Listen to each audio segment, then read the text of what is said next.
अंतरिक्ष में दिखने वाली अनजान अजीब चीजें। शक्ल एस्ट्रोनॉट्स ने कहा है कि उन्होंने ऐसी चीज देखी है जिनका शायद एलियन से संबंध हो। मंगल ग्रह की सतह पर दिखने वाले अजीब ढांचे। कुछ नासा साइंटिस्ट का कहना है कि ये सब लाइट और शैडो का खेल है। और चांद पर किसी खास गुप्त चीज की तलाश। क्या चांद पर पहले पहुंचने की दौड़ उस टेक्नोलॉजी तक पहले पहुंचने की दौड़ थी जो एलियंस ने चांद पर छोड़ी थी? क्या नासा ब्रह्मांड के बारे में जितना जानता है सब बता रहा है, या वो हमें किसी कड़वे सच से बचा रहा है? ब्रूकिंग्स रिपोर्ट में बिल्कुल साफ साफ शब्दों में लिखा है कि किसी को बताना नहीं। अगर बता दिया तो हमारी पूरी सिविलाइजेशन बुरी तरह से हिल जाएगी। भारत में और दूसरे कई देशों में लोग मानते हैं कि अतीत में दूसरे ग्रहों के लोग धरती पर आते थे, लेकिन क्या ये वाकई सच है? क्या एंशिएंट एलियंस की वजह से ही हमारा इतिहास इतना रहस्यमयी है? क्या हम वाकई एलियंस के वंशज हैं? अगर हाँ, तो क्या हमें इसके सबूत नासा की वजह से मिलेंगे? NASA connection. वो कौन थे? वो क्यों आए थे? वो क्या पीछे छोड़ गए? वो कहां चले गए? क्या वो वापस लौटेंगे?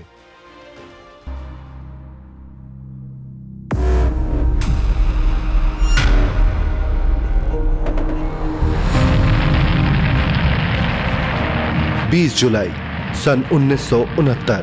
कॉन्टैक्ट लाइट ठीक है, इंजन्स रुक गए हैं, हम तुम्हें सुन पा रहे हैं ईगल। ट्रैंक्विलिटी बेस, ईगल ने लैंड कर लिया है। अमेरिकन एस्ट्रोनॉट्स नील आर्मस्ट्रॉन्ग और एडविन बस ऑल्ड्रिन चांद पर उतरने वाले पहले मनुष्य थे। इंसानों का एक छोटा कदम इंसानियत के लिए एक बड़ा कदम साबित हुआ है। हम भी वहां एलियंस थे, सीढ़ी से चांद पर उतरे थे 20 जुलाई 1969 को। बिल्कुल ऐसा लग रहा था कि जैसे जीते जी हमें स्वर्ग के दर्शन हो गए हों। हम चांद तक इसलिए पहुंच पाए क्योंकि हम में हिम्मत थी, हम जोखिम उठाने को तैयार थे और हमारे प्रेसिडेंट हमारे साथ थे। मैं अपोलो मिशन से जुड़े हुए लोगों को हीरोज कहता हूँ, सिर्फ एस्ट्रोनॉट्स को नहीं, बल्कि उन सैकड़ों हजारों लोगों को भी जिन्होंने उसे सफल बनाया है। उनका फैसला अटल था, उनके प्लानिंग परफेक्ट थी, वो अपनी टेक्नोलॉजी को इम्प्रूव करते रहे और फाइनली उन्होंने कर दिखाया। वो हमारी सबसे बड़ी उपलब्धि थी, वो ह्यूमन हिस्ट्री की अब तक की सबसे बड़ी साइंटिफिक अचीवमेंट थी। ह्यूस्टन ट्रैंक्विलिटी बेस से बोल रहा हूँ, आप मुझे सुन पा रहे हैं? ट्रैंक्विलिटी बेस बिल्कुल साफ साफ सुनाई दे रहा है। 2.5 घंटे से भी ज्यादा वक्त तक आर्मस्ट्रॉन्ग और ऑल्ड्रिन चांद पर खड़े थे। वीडियो ट्रांसमिशन के जरिए दिख रहा था कि वो दोनों एस्ट्रोनॉट्स पत्थर के टुकड़े इकट्ठा कर रहे थे। उन्होंने तस्वीरें खींची और चांद की मिट्टी में अमेरिका का झंडा भी गाड़ा। वीडियो कैमरा में तो यही सब कैद हुआ, लेकिन क्या कैमरा बंद करके भी उन्होंने वहां कुछ गुप्त कार्य किए थे? प्राचीन एस्ट्रोनॉट थ्योरीज का तो यही मानना है। जब अपोलो 11 पहली बार चांद पर उतरा था तो उन्होंने चांद की कुछ खास जगहों की जांच की थी, और जब वो चांद की परिक्रमा कर रहे थे तो कुछ खास एरियाज ही थे जिन्हें वो गौर से एग्जामिन कर रहे थे और तस्वीरें खींच रहे थे। मन में सवाल आता है कि क्या नासा ने पहले से उन जगहों को चुन रखा था, और उन्होंने उस जगहों को इसलिए चुना था क्योंकि उन पर आर्टिफिशियल स्ट्रक्चर्स बने थे जो जाहिर है नेचर ने नहीं बनाए होंगे और उन्हें ये पहले से पता था।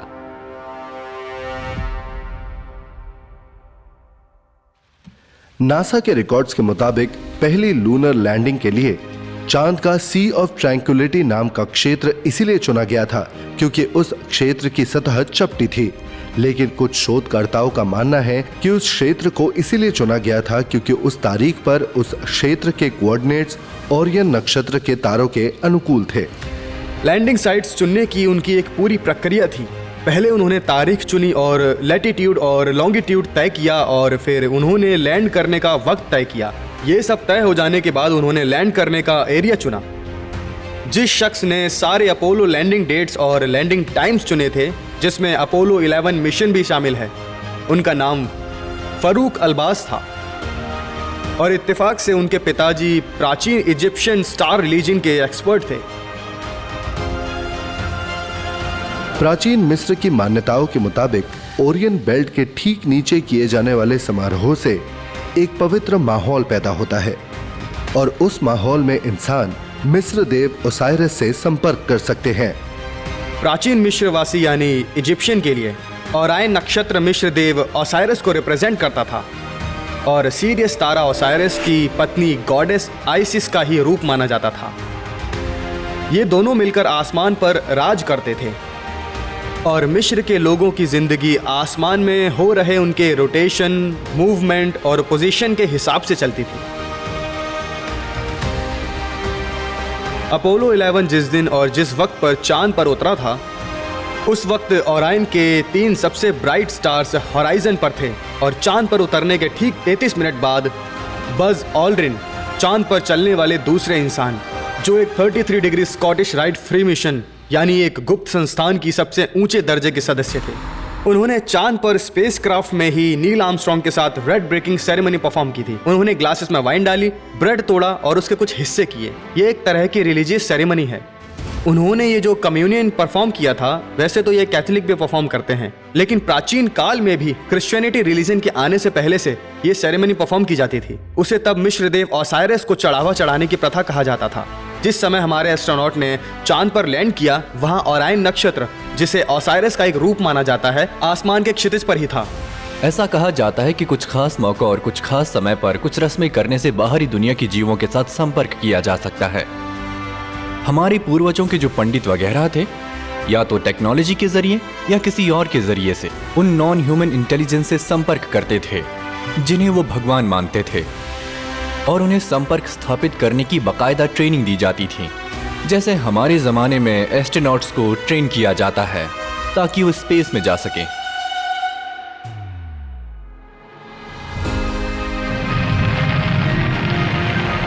एस्ट्रोनॉट्स चांद पर कुछ साइंटिफिक इंस्ट्रूमेंट्स, एक अमेरिकन फ्लैग और अपोलो 11 मिशन की यादगार निशानी के तौर पर पीतल से बना एक बोर्ड रखकर आए थे।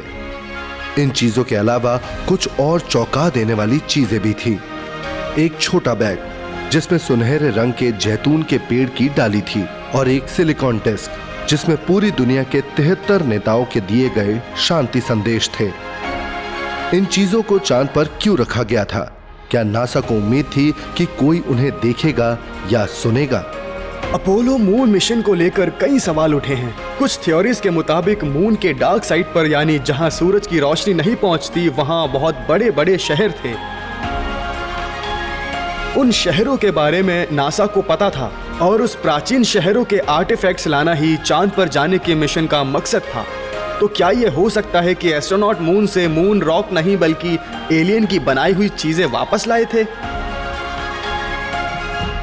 अगर एलियंस पृथ्वी पर आए थे और ऐसा हुआ था, तो हमें चांद पर भी उनके सबूत मिलने चाहिए, क्योंकि वो बीच में चांद पर जरूर रुके होंगे। वो जाहिर है स्पेसशिप में आए होंगे, तो उन्हें शिप में फ्यूल भरने के लिए वहां रुकना पड़ा होगा। अब फ्यूल चाहे कुछ भी हो, कोई रॉ मटेरियल, कोई पत्थर या फिर यूरेनियम, जिससे भी उनकी स्पेसशिप चलती हो, तो हमें चांद पर कुछ ऐसे संकेत ढूंढने चाहिए जिससे ये साबित हो जाए कि हमारे अलावा भी चांद पर कोई आया था। कुछ सालों पहले नासा के स्पेस प्रोग्राम के अफसरों ने ये बात मानी है कि उन्होंने चांद पर उतरने के बाद की वीडियो रिकॉर्डिंग्स को खो दिया है और चांद की सतह पर मिली चट्टानों को भी खो दिया है। प्राचीन एस्ट्रोनॉट थ्योरीज का मानना है कि उन खोए हुए सबूत से हम एलियंस के बारे में काफी कुछ जान सकते थे। कुछ प्राचीन एस्ट्रोनॉट थ्योरीज का यह भी मानना है कि चांद और मंगल ग्रह की तस्वीरों से ऐसा बहुत कुछ जाहिर होता है जो नासा हमसे छिपा रहा है।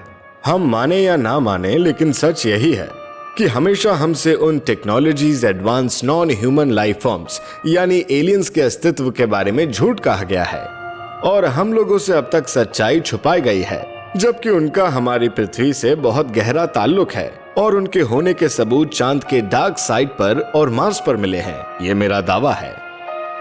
अगर मार्स प्लैनेट की अनमैन फोटोग्राफ यानी बिना इंसानों के स्पेसक्राफ्ट से खींची गई फोटोग्राफ्स को गौर से देखा जाए तो उनमें मार्स पर कुछ अजीब सी स्ट्रक्चर्स दिखाई देते हैं। एस्ट्रोनॉमर कार्ल सेगन ने भी पिरामिड्स ऑफ एलिजियम की बात की थी। उनका कहना था कि मार्स पर बहुत बड़े बड़े पिरामिड हैं। चांद के डार्क साइड की और मार्स की सतह की कुछ तस्वीरें ऐसी हैं जो हमें बिल्कुल चौंका देती हैं। उन तस्वीरों में कुछ अजीब सी रहस्यमयी आर्टिफिशियल चीजें दिखाई देती हैं, मानो प्राचीन इमारतों के अवशेष हों। मैरिनर स्पेसक्राफ्ट की खींची गई मार्स की एक तस्वीर में एक ऐसा चेहरा साफ दिखाई दे रहा था। उस रहस्यमयी चेहरे ने हलचल पैदा कर दी थी। लेकिन मैरिनर की ही खींची गई अगली तस्वीर में चेहरा गायब था, लेकिन वहां गेट जैसा कुछ था। कुछ नासा साइंटिस्ट का कहना था कि यह सब लाइट और शैडो का खेल है, और नासा के कुछ साइंटिस्ट का यह भी कहना है कि मार्स पर वाकई में पिरामिड एग्जिस्ट करते हैं। मुझे तो समझ में नहीं आता कि किसकी बात को सच मानो। कुछ लोगों का मानना है कि जब रोजवेल इलाके में यूएफओ आकर क्रैश हुआ था, तभी यूएस गवर्नमेंट ने एलियंस के साथ संपर्क स्थापित कर लिया था। कुछ लोगों का मानना है कि अपोलो मिशन के दौरान एलियंस और नासा के बीच संपर्क स्थापित हुआ था, और कुछ लोगों का यह मानना है कि इंसान और एलियंस के बीच कभी कोई संपर्क स्थापित ही नहीं हुआ। मेरा खुद का मानना है कि रोजवेल क्रैश के दौरान हुआ हो या अपोलो मिशन के दौरान नासा और एलियंस के बीच संपर्क स्थापित हुआ था। लेकिन अगर नासा के पास वाकई एलियंस के अस्तित्व का सबूत है, जैसा कि प्राचीन एस्ट्रोनॉट थ्योरिस्ट मानते हैं, तो वो छिपा क्यों रहे हैं? तुम्हारे ठीक सामने कुछ है मार्ट। सामने देखो, वो तुम्हारे थोड़े बाईं तरफ है। तुम्हें दिख रहा है?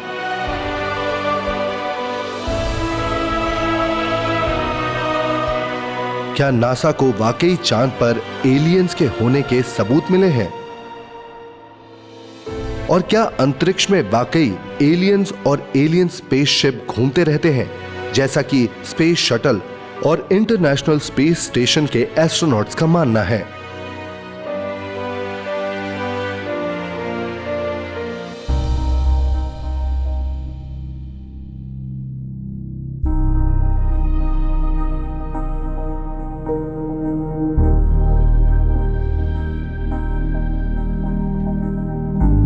NASA Ames research center, Moffett Field, California. 5 दिसंबर 2011 केपलर स्पेस टेलीस्कोप के साथ काम करने वाले एस्ट्रोनॉमर्स ने ये कहा कि उन्होंने केपलर 22b नाम का एक नया ग्रह खोजा है जो तारे की परिक्रमा करता है और ऐसे क्षेत्र में है जहां शायद हवा पानी भी है। इस नए ग्रह की खोज ने हम में एक विश्वास पैदा किया है कि केपलर जल्द ही पृथ्वी जैसे ग्रह ढूंढ निकालेगा। केपलर 22b आज से 600 लाइट्स ईयर दूर है, यानी बहुत दूर है, लेकिन वो एक ऑर्बिट में है, तो ये पॉसिबल है कि उसे प्लैनेट के day time temperature San Francisco के समर सीजन जैसे हो। हमें पहली बार ऐसा प्लैनेट मिला है जहां समुद्रों और ऑक्सीजन के होने की संभावना है, तो शायद वहां जीवन भी हो।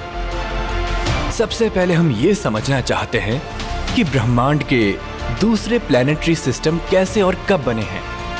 लेकिन हमारा मकसद तो पृथ्वी जैसे ग्रह को ढूंढना ही है, ऐसे ग्रह जो सूरज जैसे तारे के हवा पानी वाले जोन में हो। क्या ये मुमकिन है कि नासा के वैज्ञानिक दूसरे ग्रहों पर उन जीवों के सबूत ढूंढ रहे हैं जिनके अस्तित्व के बारे में वो पहले से जानते हैं? क्या ऐसा हो सकता है कि अंतरिक्ष के पिछली यात्राओं से उन्हें कुछ ऐसे सबूत मिले हो कि वाकई एलियंस हैं? डिस्कवरी स्पेस शटल आपको सुन पा रहे हैं? ओवर। हाँ, हम बिल्कुल साफ साफ सुन पा रहे हैं। मेन इंजन को शुरू करो। मेन इंजन स्टार्ट कर दी गई है। 3, 2, 1, 0, टेक ऑफ। हमने लिफ्ट ऑफ कर लिया है। ओवर। 12 सितंबर 1991 स्पेस शटल डिस्कवरी STS-48 पृथ्वी की सतह से लगभग 5060 किलोमीटर ऊपर गया था। उसके सदस्यों और कप्तान जॉन बेटन ने कई मिशन को अंजाम दिया और पृथ्वी के वातावरण पर नजर रखने के लिए अंतरिक्ष में एक सैटेलाइट भी तैनात किया। फ्री ड्रिफ्ट मोड में जा सकते हो। हम फ्री ड्रिफ्ट मोड में हैं। जब एस्ट्रोनॉट्स अपने कामों में उलझे हुए थे, शटल के पीछे के दरवाजे के पास वाले वीडियो कैमरा ने एक ऐसा नजारा कैद कर लिया। नासा का दावा है कि वो फुटेज खो गया है। लेकिन उस कैमरा से पृथ्वी पर आने वाले ट्रांसमिशन को कुछ आम लोगों ने मॉनिटर किया। उन्होंने ये दावा किया है कि ये फुटेज STS-48 शटल का है। इस वीडियो में बहुत सारे अनजान चमचमाते गोले और फ्लैशिंग लाइट्स दिखाई दे रहे हैं जो बार बार दिशा और गति बदल रहे हैं। शायद स्पेस शटल को बहुत सारे UFO यानी फ्लाइंग सॉसर टाइप के एयरक्राफ्ट ने घेर लिया था। एक पॉइंट पर पूरे शटल को मानो एक कवच ने पूरी तरह से कवर कर लिया था। उसके बाद अचानक कवच और UFO गायब हो गए। एक एस्ट्रोनॉट ने स्पेस से पब्लिक चैनल को यह कहा कि हे, एक एलियन स्पेसक्राफ्ट हमारा पीछा कर रही है। फिर अचानक ट्रांसमिशन रुक गया। मेरे ख्याल से उस एस्ट्रोनॉट को यह एहसास हो गया कि वो पब्लिक चैनल पर है, प्राइवेट चैनल पर नहीं, और उसने जल्दी से प्राइवेट चैनल का बटन दबाकर वहां अपना एक्सपीरियंस शेयर किया, क्योंकि वो एक सीक्रेट इंफॉर्मेशन थी। मैं सब कुछ जानता था, सबने कुछ न कुछ कहा और मैंने सुना, लेकिन कोई सबूत नहीं लाया। मैं कहीं सुनी बातों पर यकीन नहीं करता। सच क्या है मैं ये नहीं जानता। नासा के अफसरों का कहना है कि वीडियो में जो देखा गया है वो बर्फीले कण हैं जो सूरज की रोशनी की वजह से चमक रहे थे। लेकिन क्या यह मुमकिन है कि स्पेस शटल का वीडियो ट्रांसमिशन जो दिखा रहा है नासा हम सबसे छुपाना चाहता है, इसीलिए उन्हें बर्फीले कण कह रहा है। कभी कभी एस्ट्रोनॉट्स, शटल एस्ट्रोनॉट्स आकर कहते हैं कि उन्हें स्पेस में ऐसे अनुभव हुए हैं, ऐसी चीजें दिखी हैं जिनका एक्सप्लेनेशन देना मुमकिन नहीं है। शायद उनका संबंध एलियंस है।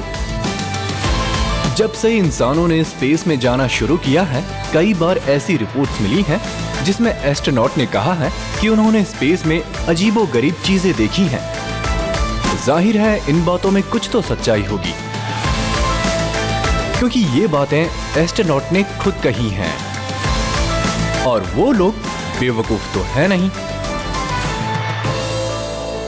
1996 में स्पेस शटल कोलंबिया STS-AP के कैमरा से खींचे गए वीडियो में एयरक्राफ्ट के बाहर तेजी से उड़ने वाली कई चीजें दिखाई दी। ये अनजान चीजें रोशनी की लकीरों की तरह दिख रही थी। कुछ शोधकर्ताओं ने इनकी गति और दिशा को जांचने के बाद ये साफ साफ कह दिया कि ये चीज मीटियोर्स या फिर स्पेस शटल से निकलने वाले कण नहीं है। खास मिशन पर गए दोनों स्पेस शटल्स STS-48 और STS-80 से खींचे गए वीडियो में ये अनजान चीजें दिखाई दी हैं। वो डेफिनेटली पावर से चल रहे व्हीकल थे जो हमारे बनाए गए फिजिक्स के लॉस के मुताबिक फंक्शन नहीं कर रहे थे। हो सकता है कि वो एलियन स्पेसक्राफ्ट ही थे जो उनके लॉस के हिसाब से चल रहे थे। अमेरिकी एस्ट्रोनॉट्स की तरह दूसरे देशों के एस्ट्रोनॉट्स ने भी एलियन स्पेसशिप्स का जिक्र किया है। 1985 में रूस के सैल्यूट 7 स्पेसशिप के एस्ट्रोनॉट्स ने कहा कि उन्होंने 7 दिव्य जीवों को पृथ्वी के चक्कर काटते हुए देखा था। 6 रशियन एस्ट्रोनॉट्स ने यह कहा कि जैसे ही उन्होंने स्पेस में अपनी स्पेसशिप के बाहर देखा तो उन्हें परों वाले एंजल्स दिखाई दिए जिन्होंने उनकी स्पेसशिप को घेर लिया। वो इंसानों जैसे ही दिख रहे थे लेकिन रोशनी में चमक रहे थे और उनके पास अजीब से विंग्स थे और वो स्पेस में उड़ रहे थे। अब 6 लोगों को एक साथ भ्रम तो नहीं होगा, क्या वो एंजल्स किसी तरह के एलियंस थे जिन्होंने स्पेस सूट पहने थे या फिर वो किसी कवच से घिरे हुए थे? हो सकता है कि वो रूस के स्पेसशिप की जांच करने आए थे और अचानक से बस वो गायब हो गए। अगर एस्ट्रोनॉट्स की ये रिपोर्ट सही है तो क्या हम इसे इस बात का सबूत मान सकते हैं कि एलियंस हमसे संपर्क करने की कोशिश कर रहे हैं? Famous American astronaut Gordon Cooper ने यूनाइटेड नेशंस के सामने यह प्रस्ताव रखा था कि एलियंस से संपर्क करने के लिए उन्हें ब्यूरो सेट करना चाहिए। देखिए, सच छुपाए नहीं छुपता। धुआं वहीं निकलता है जहां पर आग होती है। एलियंस की कई तरह की प्रजातियां हैं और वो पृथ्वी पर आते रहे हैं। आजकल से नहीं, काफी लंबे समय से आते रहे हैं। क्या नासा सचमुच हमसे वो सारे सबूत छिपा रहा है जिनसे एलियंस की सच्चाई आम लोगों के सामने आए? शायद इस सवाल का जवाब हमें नासा के ही इतिहास से पता चल सके।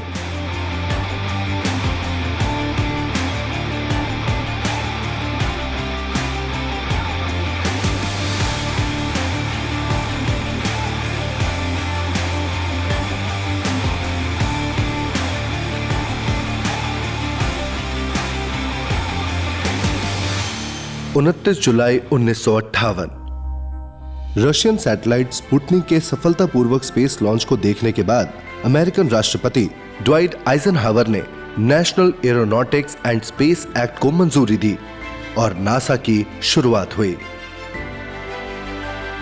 नासा 1958 में स्थापित हुआ था। उसके पहले अमेरिका में नाका नाम की एक गवर्नमेंट एजेंसी थी जो एयरफोर्स और आर्मी के बनाए गए स्पेस प्रोग्राम पर काम करती थी। वो एक बेसिक एजेंसी थी। नासा को बनाया ही इसलिए गया था ताकि यूनाइटेड स्टेट्स स्पेस में जा सके और दूसरे देशों की तरह स्पेस में जाकर हमारे सोलर सिस्टम और स्पेस के गहरे राजों को जान सके और देश का नाम रोशन कर सके। राष्ट्रपति और कांग्रेस ने नासा को देश के डिफेंस डिपार्टमेंट का हिस्सा भी बना लिया था क्योंकि वो रूस को अमेरिका की टेक्नोलॉजी चुराने से रोकना चाहते थे। लेकिन कुछ लोगों का मानना है कि नासा को रूस से राज छुपाने के लिए डिफेंस का हिस्सा नहीं बनाया, बल्कि इसलिए बनाया गया था ताकि वो अमेरिका के लोगों से राज छिपा सके।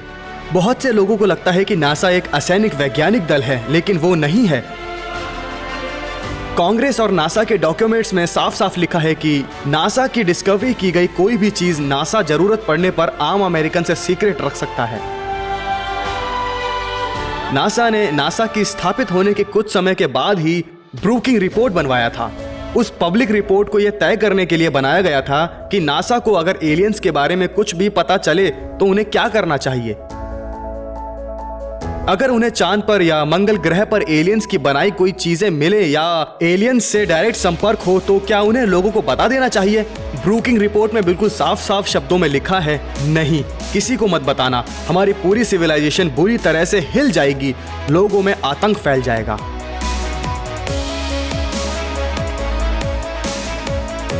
कुछ शोधकर्ताओं का मानना है कि नासा के जानबूझकर राज छिपाने का कारण उसके शुरुआती वैज्ञानिकों और गुप्त संस्थाओं के बीच का संबंध है।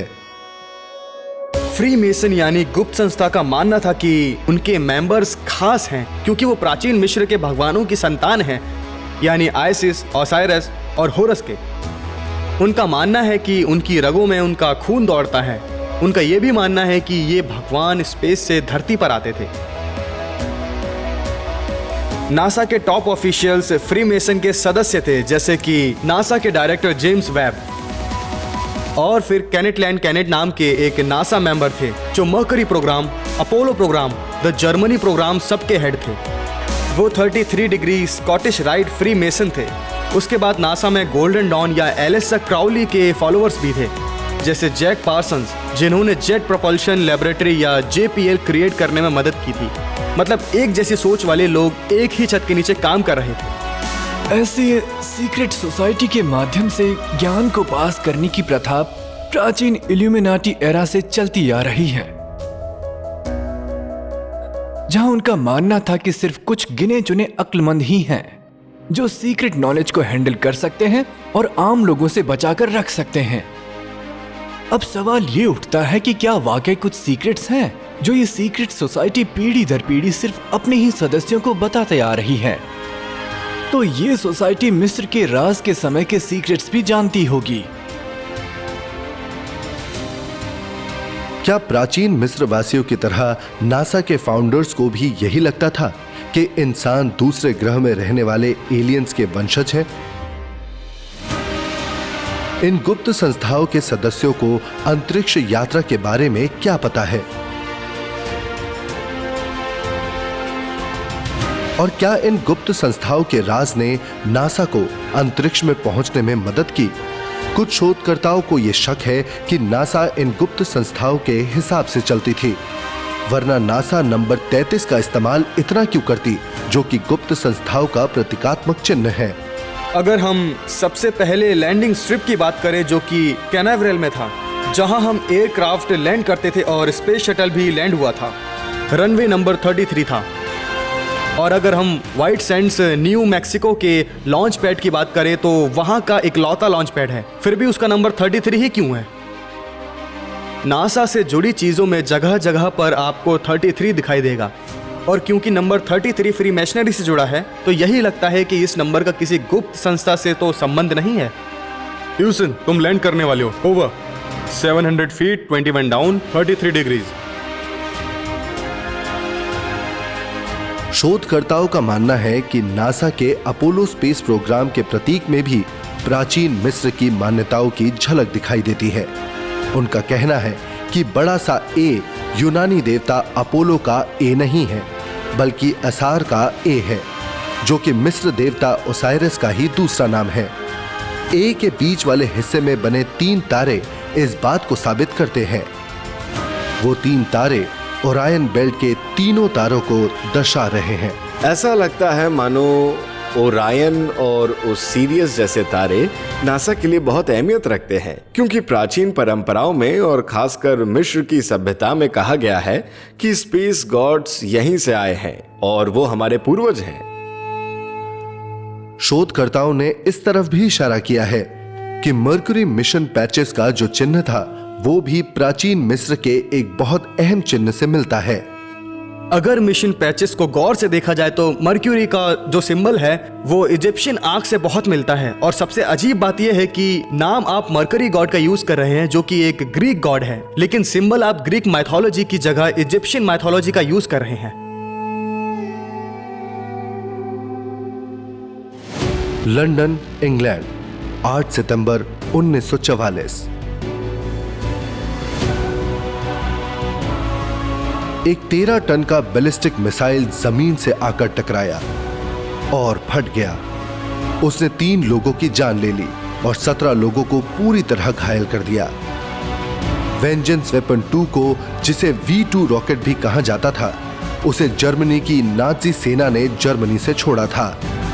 ये लिक्विड फ्यूल से चलने वाला हथियार दुनिया का पहला लॉन्ग रेंज गाइडेड मिसाइल था, और ये रॉकेट मिसाइल इंसान की बनाई पहली ऐसी चीज थी जो अंतरिक्ष में गई थी। इस रॉकेट के लाजवाब टेक्नोलॉजी के पीछे उस शख्स का हाथ था जो आगे जाकर नासा के सबसे अहम सदस्य बने, 32 साल के genius Wernher von Braun. Doctor von Braun Germany के बहुत ही जाने माने वैज्ञानिक थे जिनकी सब बहुत इज्जत करते थे। उन्होंने ऐसी टेक्नोलॉजी इन्वेंट की जिससे 6500 किलोमीटर की स्पीड पर रॉकेट को कंट्रोल किया जा सकता था। उन्होंने एक कंबशन चेंबर बनाया था जिसे गर्म होने पर लिक्विड फ्यूल ही ठंडा करती थी। उन्होंने फ्यूल चैम्बर को रीडिजाइन किया था और उसमें गाइडिंग सिस्टम अटैच किया था। वो रॉकेट साइंस के हर पहलू में एक्सपर्ट थे। वॉन ब्रॉन को बचपन से ही रॉकेट में बहुत दिलचस्पी थी। अपनी जवानी में उन्होंने H.G. वेल्स और जूल्स वर्ने की साइंस फिक्शन नॉवेल्स को पढ़ना शुरू कर दिया था, और आसमानी देव नॉर्स गॉड की पौराणिक कथाओं को भी पढ़ते थे जो मंगल ग्रह पर राज करते थे और इंसानों में टेक्नोलॉजी का ज्ञान बांटते थे। वर्नर वॉन ब्रॉन बचपन से ही मानते थे कि इंसान कभी न कभी अंतरिक्ष में जरूर जाएंगे, उन्हें जाना ही होगा। उनके सिर पर जुनून सवार था और वो ये मानते थे कि मानव जाति का एक मकसद है और उन्हें उस मकसद में अहम भूमिका निभानी है। उन्हें इस बात पर पूरा यकीन था कि वो मार्स पर जाएंगे और वहां उन्हें डेफिनेटली एलियंस के होने के सबूत मिलेंगे, और वो आगे पूरे अंतरिक्ष को एक्सप्लोर करना चाहते थे। वॉन ब्रॉन अंतरिक्ष में जाना चाहते थे, वो तारों के पास जाना चाहते थे, लेकिन वो रॉकेट डिजाइनिंग में इतने अच्छे थे कि जर्मन उनसे रॉकेट बनवाकर लंदन पर हमला करने लगे। वो रॉकेट बनाने में माहिर थे।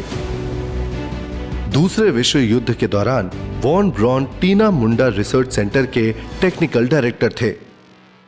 वो रॉकेट बनाते थे, अंतरिक्ष में जाने के लिए नहीं बल्कि दूसरे देशों पर हमला करने के लिए। हिटलर उनके रॉकेट से इतने खुश थे कि उन्होंने अपने खास SS ग्रुप में उन्हें शामिल कर लिया, जिसमें सिर्फ हिटलर के बहुत खास वैज्ञानिक और अफसर शामिल थे। हिटलर के एसएस का फुल फॉर्म सीक्रेट सोसाइटी था। एसएस का यह मानना था कि आर्यन, जो आइसिस, ओसाइरिस, होरस और सेट जैसे तारों के वंश का था, वो उनकी संतान था। वॉन ब्रॉन को बताया गया था कि सारे नाजी आर्यन वंश यानी सबसे ऊंचे दर्जे के वंश हैं और वो तारों से आए हैं। उनकी असली जगह अंतरिक्ष में ही है। इन सब बातों से वॉन ब्रॉन को अंतरिक्ष में जाने की इच्छा और तीव्र हो गई।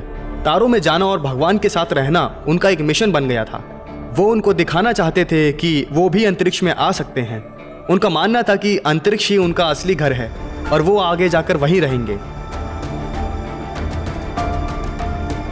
हालांकि दूसरे विश्व युद्ध के दौरान V2 रॉकेट दूसरे हथियारों के सामने बहुत एडवांस थे, लेकिन वो भी जर्मनी को हारने से नहीं बचा पाए।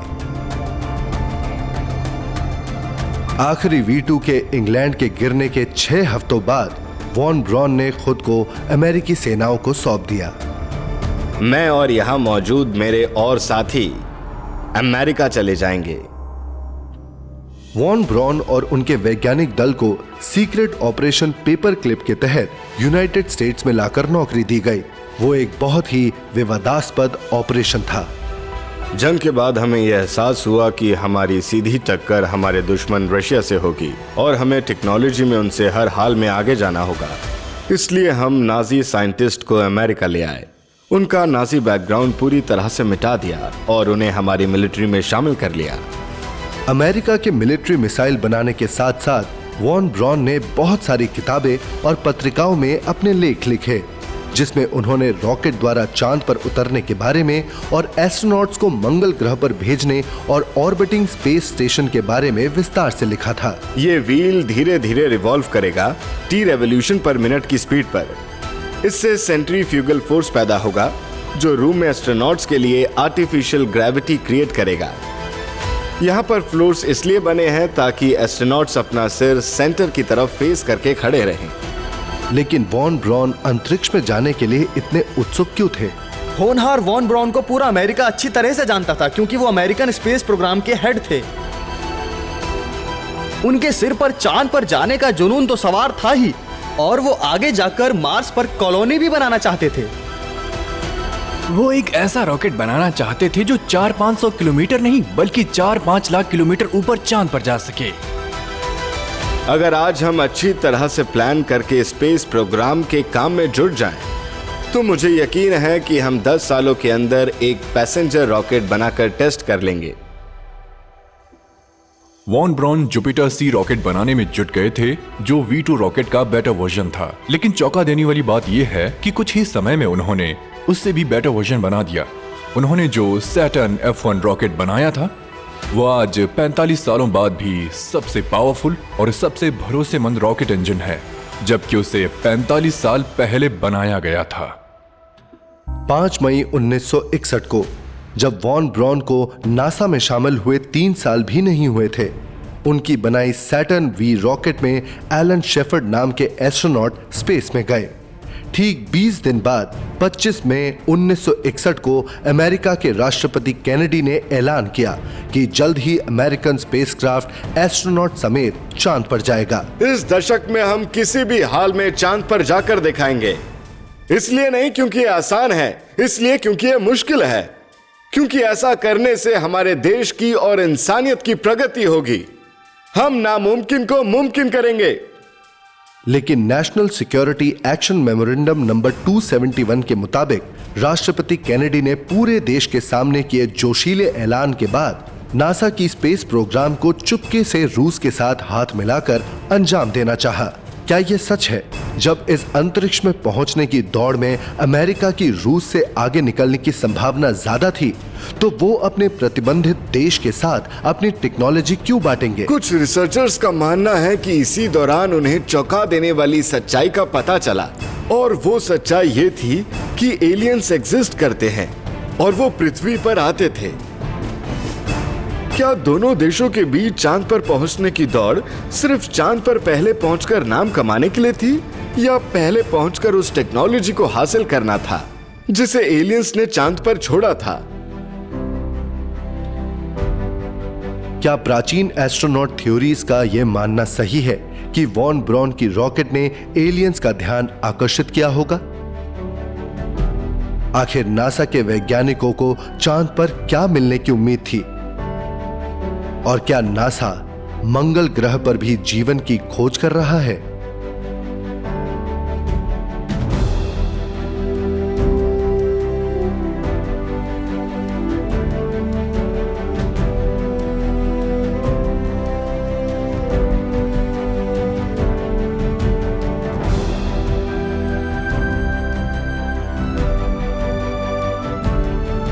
Kennedy space center, Cape Canaveral, Florida. 3, 2, 1, engine start. 26 नवंबर 2011 को नासा के जेट प्रपल्शन लेबोरेटरी ने अपना 19वां बिना एस्ट्रोनॉट वाला रॉकेट मंगल ग्रह पर भेजा। हम ये अच्छी तरह जानते हैं कि मार्स में अब बहुत ठंडी है और उसका एटमॉस्फेयर बहुत थिन है, लेकिन पहले उसका एटमॉस्फेयर बहुत थिक था और वहां नीला आसमान, बादल, बारिश, पानी, वो सब कुछ था जो जीवन के पनपने के लिए जरूरी होता है। तो ये मुमकिन है कि बहुत समय पहले मंगल ग्रह पर भी जीवन था। लेकिन सवाल ये उठता है कि जब मंगल ग्रह ठंडा पड़ गया तो वो सब कहां गए? तो क्या वो सतह के नीचे रहने के लिए चले गए? हमें तो यही लगता है।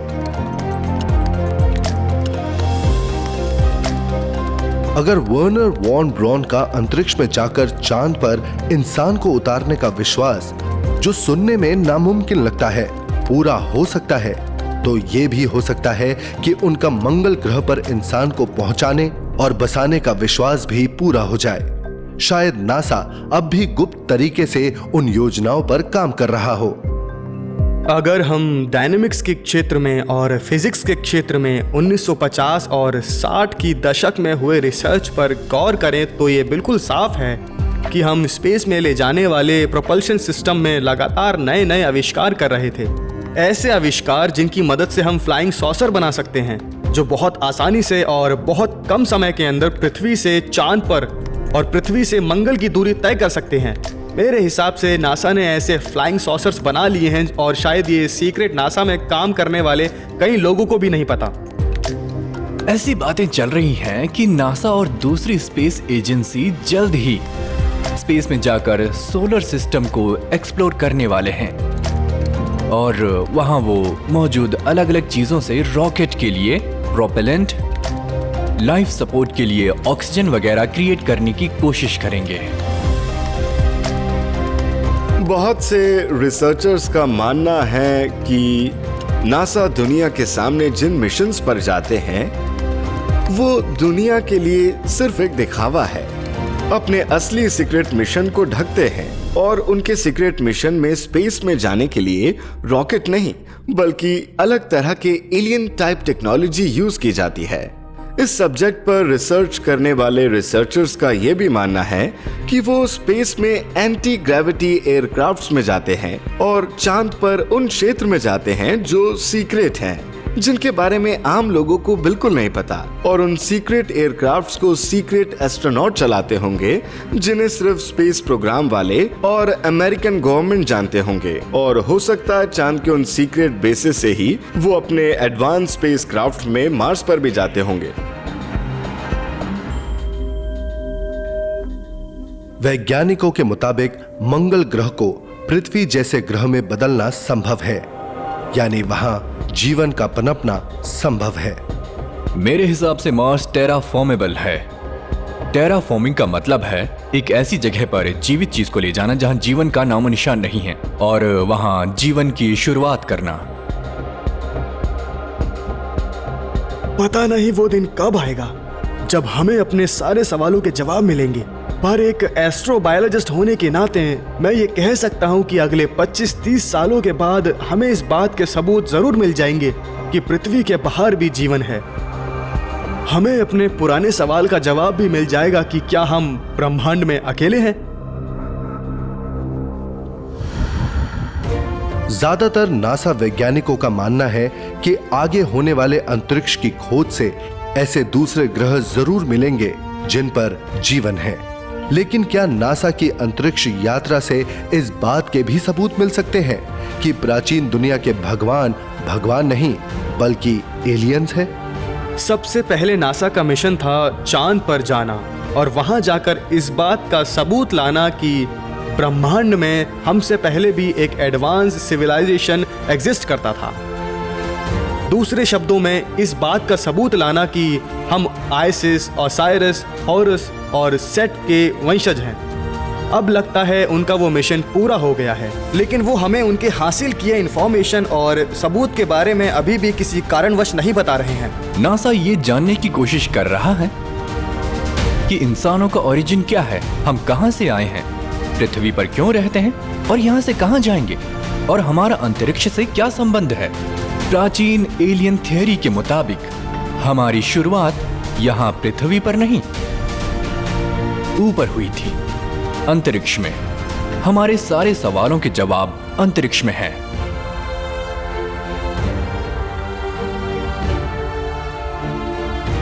अगर प्राचीन ज्ञान की मदद से ही हम चांद पर पहुंच पाए थे, तो क्या वो प्राचीन ज्ञान हमें पृथ्वी के भविष्य के बारे में भी कुछ बता सकता है?